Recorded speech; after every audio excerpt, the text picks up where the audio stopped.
Hi there, this is David and welcome to my top 10 most rarest and valuable Wii and GameCube games. I don't really have a whole lot of games for those two systems, that's why I've decided to go ahead and combine these two into one.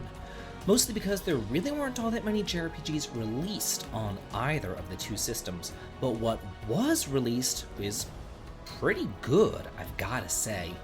And they have gone up quite a bit in price. So I again have been using pricecharting.com in order to figure out what all these games are worth, and let's go ahead and get started. First up at number 10, we have this black box right here. Yeah, I know, but it is Zelda the Wind Waker. If you have it loose, like I do, it's only worth $62. If you do have it complete in box, it is worth $80. So I don't even have the instruction manual or anything. All I have is just the disc. Whenever I purchased this, all it did was just come in like a little yellow envelope, and I actually put this in a PlayStation 2 box, and it says Okami right there on the back. So I must have used that box, or just had an extra box laying around, or maybe the GameStop guy gave me this box that he just had kind of laying around too. I never really could get into Wind Waker itself. It's a 3D Zelda, and I tried my hardest to get into it, but I can't play 3D Zeldas. I'm too old and too bad at them. Number 9, though, is complete in box. This is Rise Fantasia for the Wii. If you have it loose, it's worth $46. Complete in box, it's worth $65, again, according to pricecharting.com. This game is amazing. It is a cross between Tales and Dragon Quest. It's ridiculously hard, but so good. I love this game. It has skits, it has a full world map, it has turn-based battles, but they are hard as balls.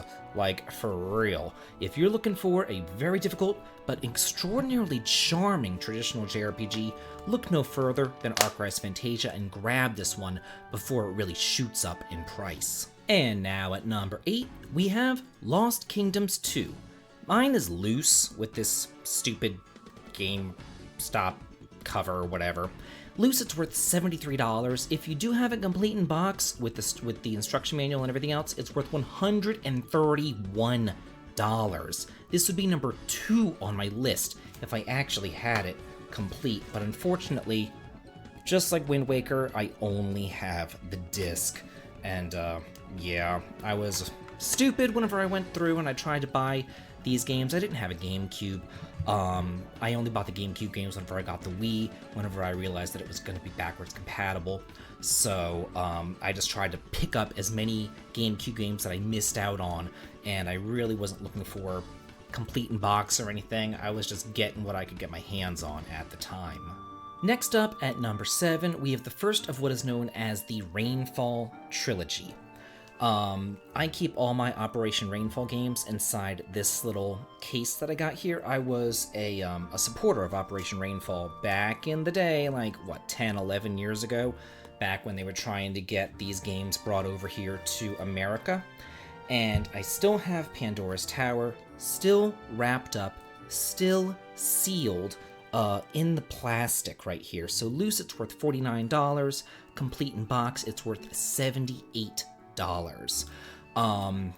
I heard that this was the worst of the 3 Operation Rainfall games, but I did want to get it. I did want to try it out. I ended up playing it on the Dolphin for a little bit of time. It has kind of a Castlevania vibe. 3D platforming, which I'm really not a fan of either. So yeah, take it with a grain of salt as far as how good this game is. I thought it was okay, but nothing not worth this much. I'll just put it that way. Next up at number 6, we have Xenoblade Chronicles. This one is worth $70 loose, $85 if you have it complete in box.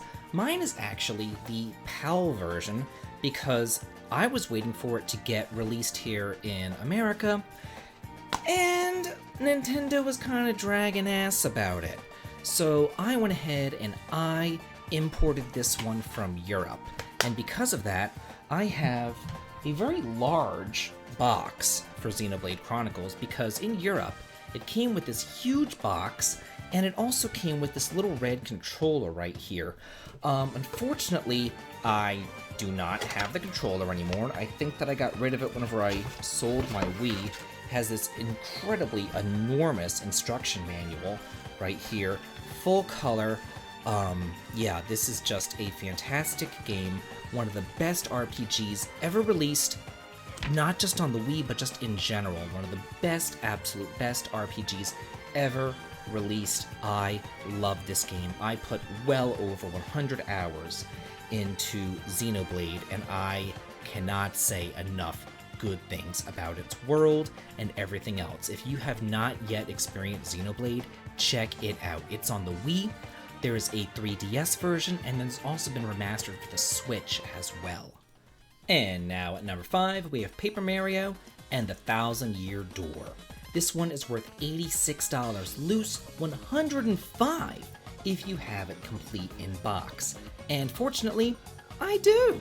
So this one is, I'm not really a fan of the Paper Mario series. I kind of like the Mario and Luigi series a little bit better than the Paper series. However, I will say of the Paper games, this is easily the absolute best one.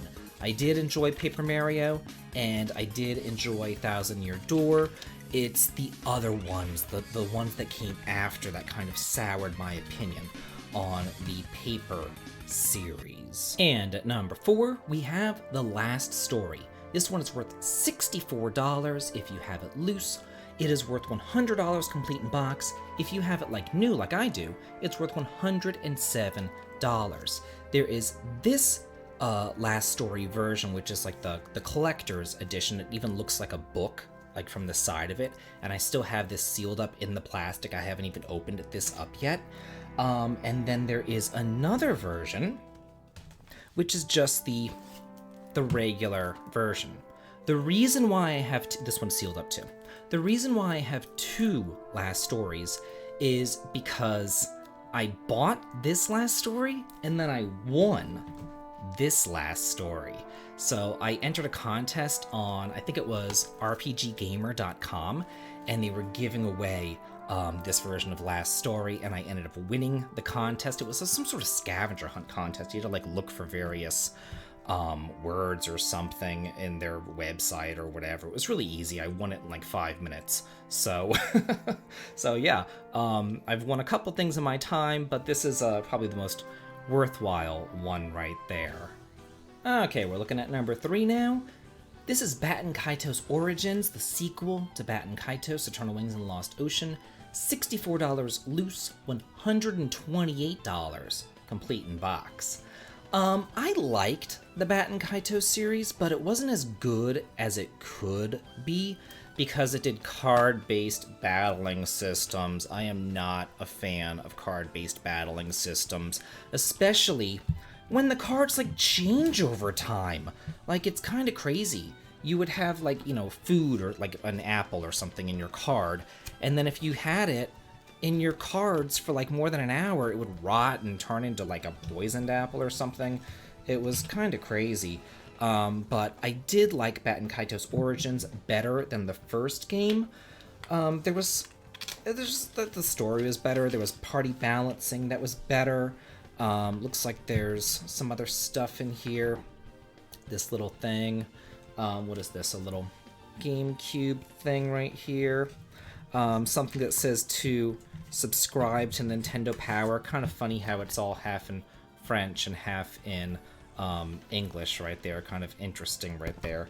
But yeah, this is a 2-disc game for the GameCube. I highly, highly recommend it. The story, or the 2 games themselves, are not fully related to each other. They take place in the same world. It's almost kind of like Wild Arms, where they all kind of take place in Fulgaia. It's the same sort of thing with Baten Kaitos. The first and the second game take place in the first, they take place in the same world, but the games themselves, the stories and all that are very different. But it is a very ethereal, beautiful cloudscape game, and I highly recommend it. And now at number 2, we have Skies of Arcadia Legends. worth $124 loose, $203 if you have it complete in box, like I do right here. I purchased this one used, apparently. The price tag has all been scraped off, but there it is. I love this game. I wish that there were more games like it. This was originally released on I think it was the Dreamcast, and then it was ported over. This extra content Legends Edition was ported over to the GameCube, and it is a lot of fun. If you're looking for a game similar to it, I talked about nostalgia in my DS video. I would look into nostalgia as well, but you really can't replace this. This is a classic game, worth every penny. A lot of these games on these valuable lists aren't worth every penny as far as I'm concerned, but this one, if you can get a copy, definitely worth it. And now for number 1, we have Fire Emblem Path of Radiance. Loose, this is worth $217. Complete in box, it is worth $300. And I have 2 of them! I know, it's crazy. So why do I have 2 of them, you ask? Well, very simple.